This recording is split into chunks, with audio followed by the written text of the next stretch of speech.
नमस्कार दोस्तों, मैं हूं आपका अपना अव्यक्त दृष्टि। आज मैं आपको एक ऐसी दिल दहला देने वाली कहानी सुनाने जा रहा हूं जो आपकी रूह कंपा देगी। ये कहानी जॉन जेम्स की है, जो अपनी एक छोटी सी गलती के कारण दुनिया की सबसे खतरनाक गुफा नटीपटी केव में फंस गए थे। तारीख थी 24 नवंबर साल 2009। जॉन जेम्स, एक 26 वर्षीय प्रोफेशनल केवर, अपने भाई जॉस जेम्स के साथ यूटा की बदनाम नटीपटी केव में दाखिल होते हैं। ये गुफा अपने सकरे, टेढ़े मेढ़े रास्तों और पहले हो चुके हादसों के कारण पहले से ही कुख्यात थी। इसमें केवल अनुभवी केवर्स को ही जाने की इजाजत थी। जॉन एक चुनौती चाहता था। उसने गुफा के उस हिस्से में जाने का फैसला किया जहां जाने से बड़े बड़े केवर भी डरते थे, बर्थ कैनाल। ये रास्ता इतना तंग था कि एक बच्चे का निकलना भी मुश्किल था। जॉन और जॉस दोनों पतले और फिट थे। उनमें बर्थ कैनाल से गुजरने और गुफा के आखिरी छोर तक जाने की होड़ लगी थी। जॉन आगे चल रहा था, लेकिन यहीं उससे एक भयंकर गलती हो गई। बर्थ कैनाल के बजाय वो गलती से एक और भी ज्यादा खतरनाक और अनएक्सप्लोर्ड रास्ते पर मुड़ गया। वो रेंगता हुआ आगे बढ़ता गया, इस उम्मीद में कि रास्ता शायद आगे चौड़ा होगा और वो घूमकर वापस आ पाएगा। पर आगे जाकर रास्ता और तंग हो गया। जॉन उस संकीर्ण रास्ते में फिसलते हुए नीचे गिरा और एक डेड एंड में फंस गया। उसकी स्थिति रोंगटे खड़े कर देने वाली थी। सिर नीचे और पैर ऊपर, शरीर उल्टा, हाथ शरीर के नीचे दबे हुए। ये जगह इतनी तंग थी कि वो 1 इंच भी हिल नहीं सकता था। जॉन जमीन से 100 फीट नीचे और गुफा के द्वार से 400 फीट दूर अब मौत के मुंह में फंस चुका था। उसकी आवाज सुनकर जॉस वहां आया। उसे सिर्फ अपने भाई की टांगें दिखाई दी। पहले मजाक समझा, पर जल्दी ही उसे एहसास हुआ कि जॉन सच में बहुत बड़ी मुसीबत में है। जॉस ने खींचने की पूरी कोशिश की, लेकिन असफल रहा।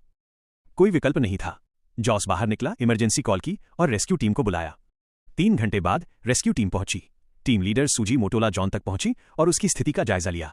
डॉक्टर भी वहां थे। डॉक्टर ने एक चौंकाने वाली बात बताई, जॉन ज्यादा से ज्यादा 10 घंटे ही जिंदा बच पाएगा। उल्टा फंसे होने के कारण उसका सारा खून सिर में जमा हो रहा था, जिससे उसके ऑर्गन फेलियर का खतरा बढ़ता जा रहा था। रेस्क्यू टीम ने पुलिस सिस्टम लगाया।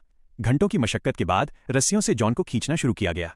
वो ऊपर आने ही वाला था कि तभी एक पुली उखड़ गई और जॉन वापस उसी जगह पर जा फंसा। अब 19 घंटे बीत चुके थे।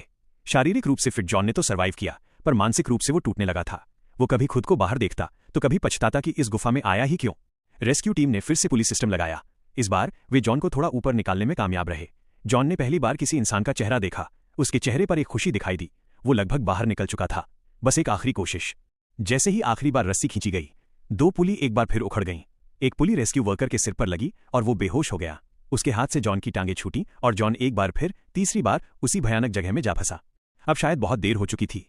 रेस्क्यू टीम ने जब फिर से काम शुरू किया तो जॉन पूरी तरह शांत हो चुका था। उसकी पल्स ली गई। जॉन ये जीवन की लड़ाई हार चुका था। 27 घंटों तक संघर्ष करने के बाद जॉन जेम्स ने इस दुनिया को अलविदा कह दिया। ये त्रासदी इतनी भयानक थी कि सरकार ने नटीपटी केव को हमेशा के लिए बंद कर दिया।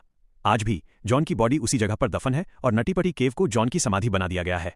दोस्तों, ऐसी ही एक और घटना घटी थी जिसमें फ्लॉयड कॉलिंस नामक एक व्यक्ति एक केव में फंस गया था और 18 दिनों तक बाहर नहीं निकल पाया। 18 दिनों के बाद फ्लॉयड